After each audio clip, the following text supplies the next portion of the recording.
4వ తిథిని, చతుర్థి తిథిని నాగుల చవితి అని పిలుస్తూ ఉంటాం. నాగులను పూజ చేస్తారు ఆ రోజున. పావుకి పూజ. పావుని ఇంటికి తెచ్చుకోవడం అన్నది సాధ్యమయ్యే విషయం కాదు కాబట్టి పావు ఉన్న చోటికే వెళ్లి పూజ చేస్తారు. నాకు మీరు ఒక విషయం కొంచెం జాగ్రత్తగా ఆలోచించి చెప్పండి.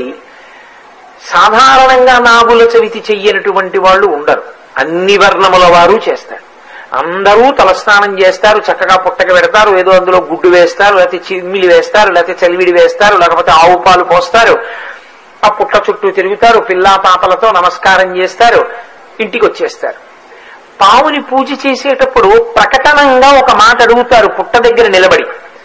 ఎందుకు అడుగుతారు అంటే దానికి కారణం ఉంటుంది.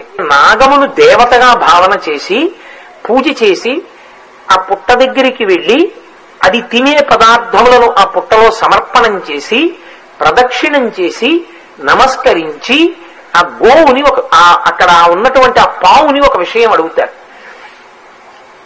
లౌకికంగా చాలా నాగరికమైనటువంటి ఏదో సంస్కృత భాషలో చెయ్యవలసినటువంటి శ్లోకములు కాకుండా చాలా తేలిక భాషలో అందరూ అడిగేటటువంటి రీతిలో అడుగుతారు. అందుకే నాగుల చవితికున్న విశేషం ఏమిటంటే దానికి ఏదో సంస్కృత పూజా విధానం ఏమి ఉండదు.